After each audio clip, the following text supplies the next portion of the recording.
الحمد لله رب العالمين والصلاة والسلام على سيد المرسلين سيدنا محمد وعلى آله وصحبه أجمعين. Assalamu alaikum everyone. As we said in the previous episode that sins darken the heart, exactly like what Imam Malik told his student Imam Shafi'i, that إني أرى في قلبك نورا فلا تطفئه بظلمة المعصية.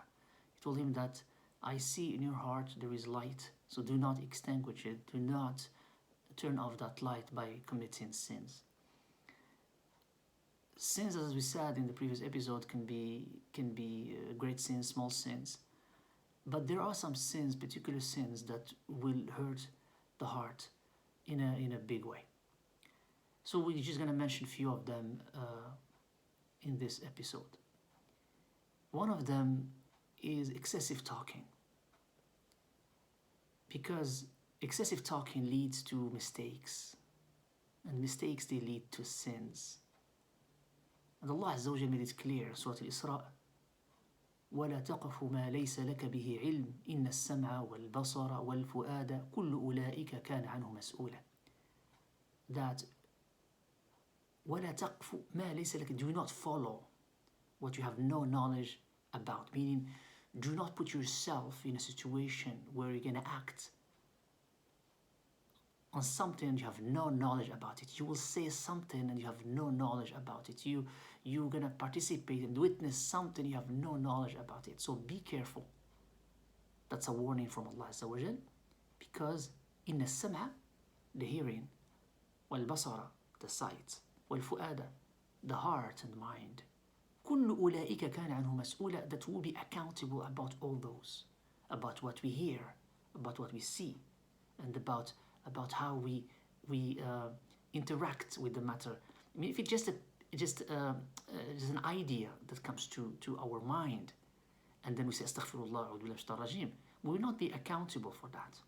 But if that whisper of the shaitan, if it becomes a project, becomes something that we decide to implement, then we will be accountable for it if we implement that project that was whispered by shaitan. Sometimes, people, they will say, I don't know how to differentiate between the whisper of shaitan and my nafs. There's a difference. Shaitan is an entity and our nafs is another entity. Shaitan comes with a whisper. Let me give an example so we can understand each other here. Shaitan will come to a person and say, try to smoke. It's cool. Look at your friends around you, they smoke. So why not? Show them you're a man. So shaitan comes with that whisper. You've never done it before, or that person never done it before. It's very hard at the beginning. I mean, that person never thought about smoking or doing something like that.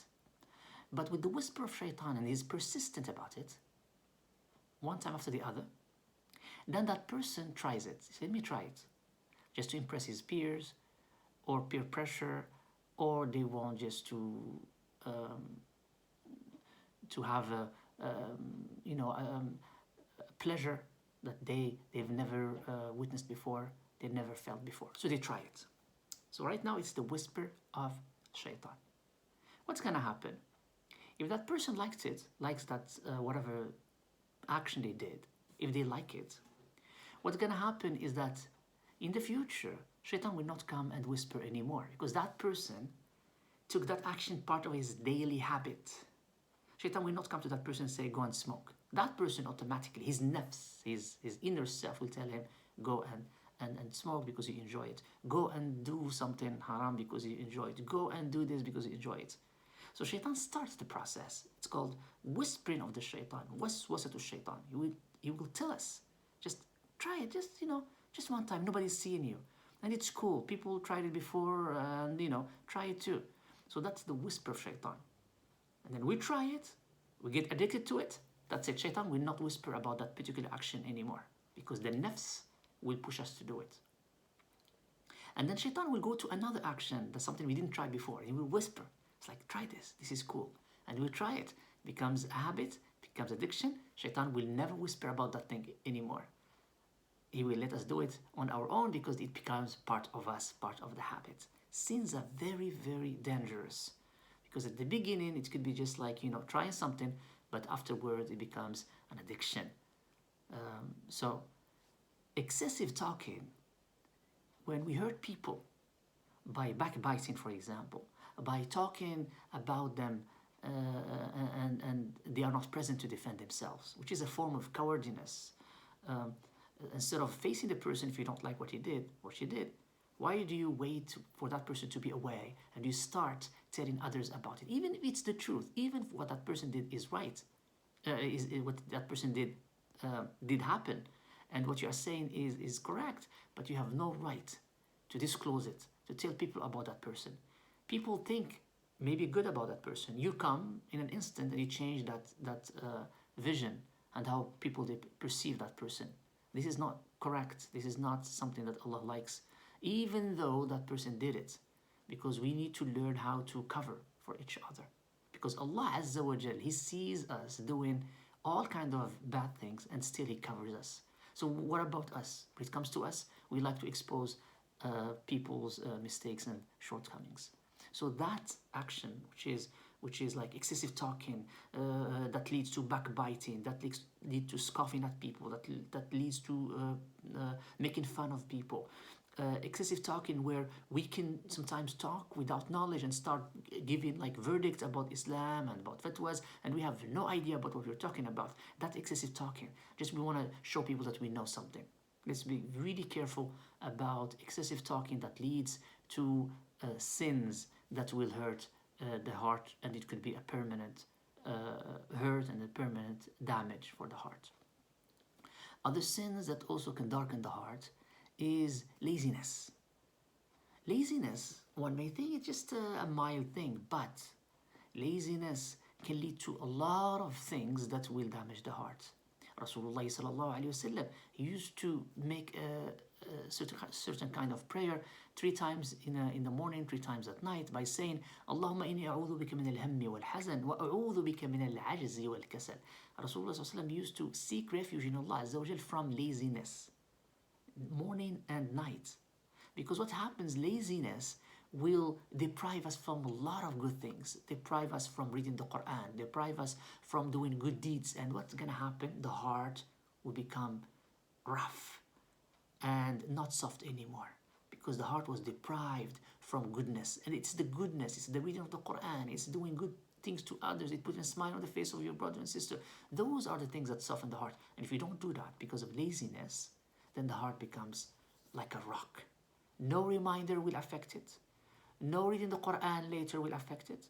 No good things will affect it, because the heart is a solid now, a rock that does not let the nur of Allah Azza wa Jal, the light of Allah Azza wa Jal, which is the Quran, penetrate that heart. Also, excessive sleep.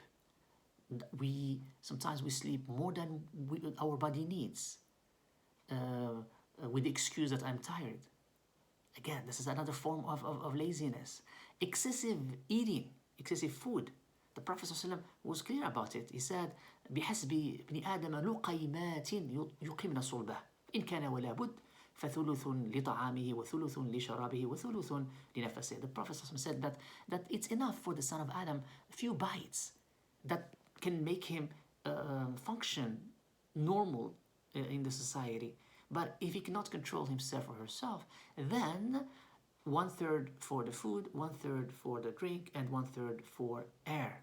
Unfortunately, for us, sometimes we take 3/4 food, 1/4 drink, and no place for air, and then we complain about Taraweeh is too difficult. We complain about Qiyam al-Layl is too difficult. We complain about doing some goodness is too difficult. So, you see, all of it is connected and leads to laziness. Excessive eating, excessive sleeping can lead to laziness. Also, another major poison when it comes to sins is unrestrained glances. When we don't do ghad al-basar, when we look at things we should not look at, when we look at the haram things. You know that when you hear something, you can remember it for some time, but you're going to forget about it. But when you see something, visually, when you see it, it gets inculcated, it gets planted in our brain, and it stays for a long, long time. In order to clean that image that we saw, it takes a long, long time. It takes a strong, kind of like a long and tedious process of tawbah, istighfar, so that the mind and the heart will be cleaned from all those images that we saw and we should not see. So we have to be really careful, because those unrestrained glances are poisonous arrows from shaitan that hits direct the heart. Direct. That when you see something you should not be looking at. I mean, the first glance is for us, as the Prophet said, but the second glance, the one that we do with intention, is against us. We have to be really, really careful. We have to preserve our sight and not see things that displease Allah Azza wa Jal. See, those are just examples of sins that darken the heart. Excessive talking that leads to backbiting and saying things we are not allowed to say, or things that we have no knowledge about. Laziness in the form of excessive sleep or excessive food.